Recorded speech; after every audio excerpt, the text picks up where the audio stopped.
अस्सलाम वालेकुम। कहानी को आखिर तक पूरा सुनिएगा और अगर आप चैनल पर नए हैं तो सब्सक्राइब ज़रूर कीजिएगा।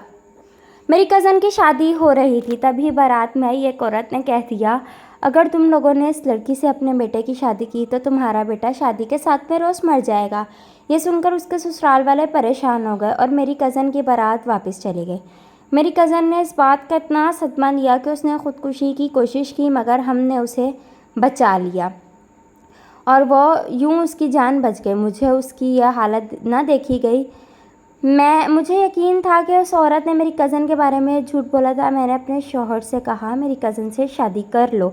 मेरे मुकाबले में वो बहुत खूबसूरत और जवान थी, इसलिए मेरा शौहर जल्दी से मान गया।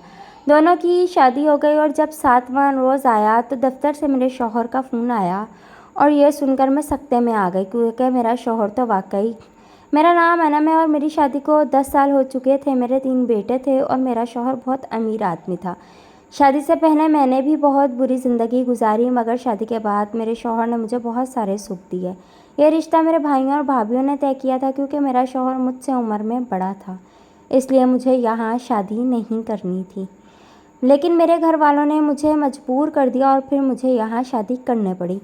मेरा शौहर बहुत पैसे वाला था, उसने मेरे इर्द गिर्द आसाइशों के ढेर लगा दिए। अब मैं जब भी अपने मैके जाती थी वो सब मेरे आगे पीछे फिरते थे, क्योंकि मैं हर बार उनके लिए कीमती तोहफे लेकर जाती थी। पूरे ख़ानदान में मेरी बहुत इज़्ज़त थी, क्योंकि मेरा शौहर मेरा बहुत ख्याल रखता था। मैं भी अपने ख़ानदान वालों का ख्याल रखती थी और उनके दुख सुख में शरीक होती थी। उन्हीं दिनों मेरी एक कज़न की शादी होने लगी तो मैं भी शिरकत के लिए उनके घर पहुंच गई। मेरी कज़न की शादी हो रही थी। हम सब खुश थे कि उसकी शादी एक अच्छे घर में हो रही थी, मगर उसी वक्त एक बदशुगनी हो गई। हम उसे बाहर ले आए तो बारात में मौजूद एक औरत की नज़र दुल्हन पर पड़ गई। उस औरत ने सबके सामने कह दिया, अगर तुम लोगों ने इससे अपने बेटे की शादी कर दी तो तुम्हारा बेटा 7वें रोज़ मर जाएगा।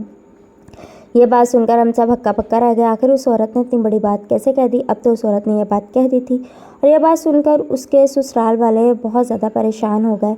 हम सब उन्हें देखने लगे कि अब वो क्या फ़ैसला करते हैं, लेकिन उनके चेहरे बता रहे थे कि वो इस बात को सच समझ चुके थे। ये देखकर मैं खुद भी परेशान हो गई, क्योंकि अगर आज मेरी कज़न की बारात वापस चली जाती तो दोबारा कभी उसके लिए कोई रिश्ता नहीं आ सकता था। इस मौके पर मेरे ख़ानदान वालों ने लड़के और उसके वालिदैन की बड़ी मिन्नत समाजत की, मगर वो टस से मस ना हुए और मेरी कज़न की बारात वापस चली गई। उस रोज़ मैं भी अफसुर्दा घर होकर घर आ गई। अब जब मुझे मैके से कॉल करती थी तो इन सब से अपनी कज़न मायरा के बारे में पूछती थी। मुझे लगा कि वह काफ़ी समझदार लड़की होगी, इस सूरत हाल से निकल आएगी, मगर वो तो बड़ी बुज़दिल निकली, क्योंकि एक दिन मेरी भाभी ने मुझे बताया कि मेरी कज़न ने इस बात का इतना सदमा लिया कि उसने ख़ुदकुशी की कोशिश की, मगर हमने उसे बचा लिया। ये सुनकर मैं शिश्त रह गई, क्योंकि मुझे मायरा जैसी लड़की से तवक्को नहीं थी। मैं अपने मैके गई तो मैं उससे मिलने भी गई। वो वाकई बहुत बीमार लग रही थी। मुझे उसकी यह हालत ना देखी गई। मुझे यकीन था कि इस औरत ने मेरी कज़न के बारे में झूठ बोला था।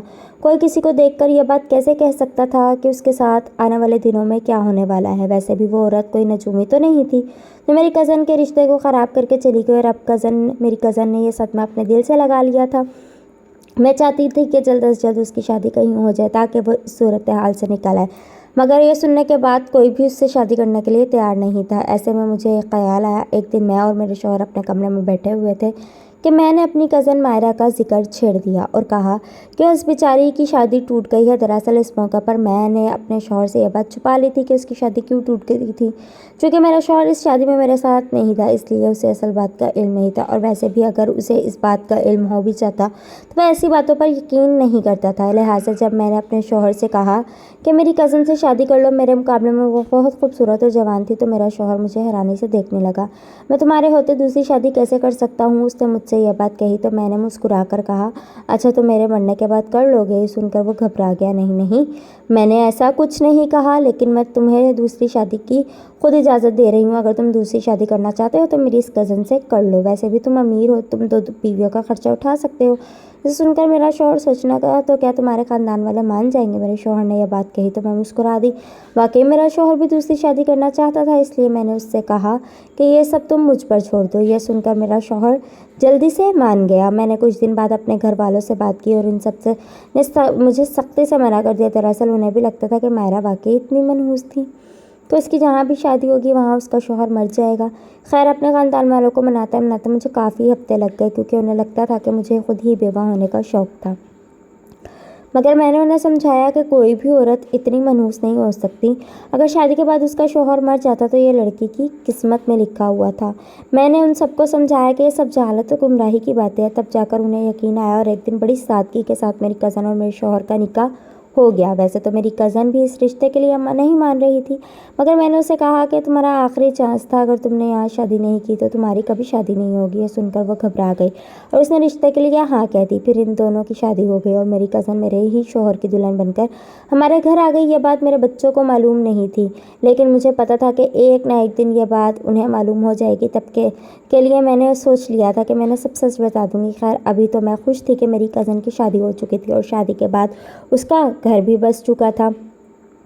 دوسری شادی کے بعد میرا شوہر بھی بہت خوش نظر آ رہا تھا۔ خیر دن بڑی تیزی سے گزرنے لگے، لیکن ایک ڈر بھی تھا جو ہم دونوں کزنوں کو ڈرا رہا تھا۔ میں اور مائرہ جب بھی ساتھ بیٹھتے تو وہ مجھ سے اکثر یہ بات کہتی کہ مجھے اب بھی اپنی قسمت سے ڈر لگتا ہے، اگر اس عورت کی بات سچ نکل آئی تو میں کسی کو منہ دکھانے کے قابل نہیں رہوں گی۔ مگر میں ہر بار اسے تسلی دیتی تھی کہ دیکھنا ایسا کچھ نہیں ہوگا، اس عورت نے یقیناً جھوٹ بولا تھا، اس کا مقصد تمہاری شادی کو رکوانا تھا، لیکن تم فکر نہ کرو کیونکہ تمہارے سسرال والوں نے تمہارے حق میں یہ اچھا ہی کر دیا، کیونکہ اب تمہاری شادی اس سے بھی اچھی جگہ پر ہو چکی ہے، اس لیے تم فکر مت کرو۔ میری تسلی سن کر وہ بھی سکون میں آ جاتی تھی۔ وہ مجھ سے کافی چھوٹی تھی، اس لیے مجھے بہت پیاری لگتی تھی۔ وہ یہاں آ کر میرے بچوں کے ساتھ کافی گھل مل گئی تھی، اور جہاں تک میرے شوہر کی بات تھی وہ تو اتنی جوان اور خوبصورت لڑکی سے شادی کرنے کے بعد بہت ہی خوش نظر آ رہا تھا۔ میرے خاندان والے اکثر مجھ سے کہتے تھے کہ تم بڑی عجیب عورت ہو جس نے اپنے شوہر کی دوسری شادی کر دی ہے۔ سن کر میں ہنس دیتی تھی۔ دن یوں ہی گزرتے گئے اور میری شوہر کی شادی کو 7 دن ہو گئے۔ ہمارے خاندان میں رواج تھا کہ شادی کے 7ویں دن دلہن کے گھر والے اسے آ کر لے جاتے ہیں، اس لیے صبح سویرے ہی مائرہ اپنے میکے چلی گئی۔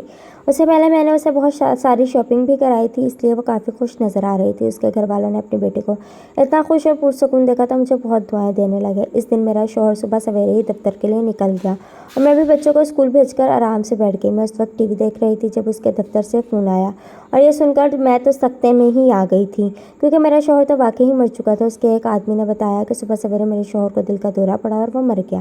سن کر میں حیران رہ گئی۔ تھوڑی دیر بعد ایمبولینس ہمارے دروازے پر آئی تو میں یکدم رونے لگی اور اپنے شوہر سے لپٹ گئی۔ کچھ دیر بعد میرے خاندان والے جمع ہو گئے اور مائرہ بھی گھر واپس آ گئی۔ میں نے آپ سے کہا تھا نا کہ میں بہت منحوس ہوں، مگر آپ نے میری بات کا یقین نہیں کیا۔ دیکھا میں نے آپ کا ہنستا بستا گھر بھی اجاڑ دیا ہے۔ وہ میرے گلے لگی تو بے ہوش ہو گئی۔ میں نے اسے اسپتال بھیج دیا۔ میرے شوہر کی تدفین کے موقع پر سب نے کہا کہ مائرہ منحوس ہے اور اسے اس کے والدین کے گھر بھیج دو، مگر میں نے یہ کہہ کر سب کو چپ کرا دیا کہ مائرہ ماں بننے والی تھی۔ یہ سن کر سب خاموش ہو گئے۔ میرے شوہر کو مرے ہوئے 1 ہفتہ ہوا تو گھر لوگوں سے خالی ہو گیا اور پیچھے میں اور میری کزن مائرہ رہ گئے۔ اس دن مائرہ رونے لگی اور کہا کہ میں نے آپ کا گھر بھی اجاڑ دیا ہے۔ یہ سن کر میں نے پہلی بار اسے سچ بتایا، تم نے میرا گھر نہیں اجاڑا بلکہ میں نے خود اپنا گھر اجاڑا۔ یہ سن کر وہ ہکا بکا رہ گئی۔ یہ آپ کیا کہہ رہی ہیں؟ اس کا سوال سن کر میں نے جواب دیا، دراصل میں اپنے شوہر سے پیار نہیں کرتی تھی بلکہ مجبوری میں اس کے ساتھ رہ رہی تھی۔ وہ بہت بے حیث انسان تھا۔ اس نے اپنی دولت سے مجھ جیسی چھوٹی لڑکیوں کو خرید لیا تھا اور مجھے ملازموں کی طرح گھر رکھ کر خود باہر عیاشی کرتا تھا، اس لیے میں نے اس کی شادی تم سے کر کے انتقام لے لیا۔ یہ سن کر مائرہ حیران رہ کے میرے شوہر کے مرنے کے بعد اس کی ساری دولت میرے بیٹوں کی ہی تھی، اس لیے میں اپنی کزن کو بھی اپنے ساتھ ہی اسی گھر میں رکھ لیا تھا۔ عورت اگر انتقام پر اتر آئے تو اپنا ہی گھر اجاڑ دیتی ہے، کیونکہ عورت ہمیشہ مرد سے محبت اور عزت مانگتی ہے۔ اگر مرد اسے یہ سب نہ دے پائے تو وہ اس سے بدلہ لینے کی کوشش